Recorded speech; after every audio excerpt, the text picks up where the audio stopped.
கூடாது. நான் கண்டு விட்டா எல்லாரும் செத்து போயிருவாங்க. மரியாதை பூரா அப்படியே அவிக்கிறேன். என்னால கவர்மெண்ட் கம்பராது. அதனால வயசுல மூத்தவர் இந்த மல்லிகை பிறந்த மாணிக்கம் அவரை கட்டிக்கவா.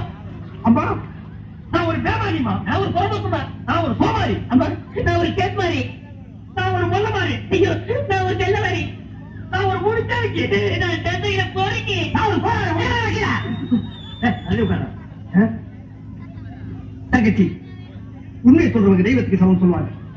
இவங்க ரெண்டு பேரும் மாறி மாறி உண்மையை சொல்றாங்க. இந்த ரெண்டு தெய்வத்துல ஏதாச்சும் ஒரு தெய்வத்துக்கு மாலையை போட்டு நீயே தேர்ந்தெடுத்துக்கிட்டாங்க. போமா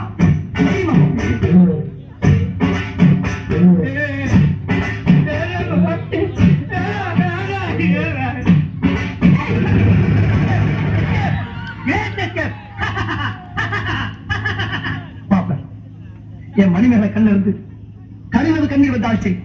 அவங்க சாவுக்காகத்தான் வரணும் தவிர அவ வாழ்க்கையில வரப்பான். நீ செத்ததுக்கு அப்புறம் தான் உனக்கு மாலை விழும்னு நினைச்ச. இப்போ உனக்கு மாலை விழுந்தா என்ன அர்த்தம்? நீ ஒரு போனவன்னு அர்த்தம்.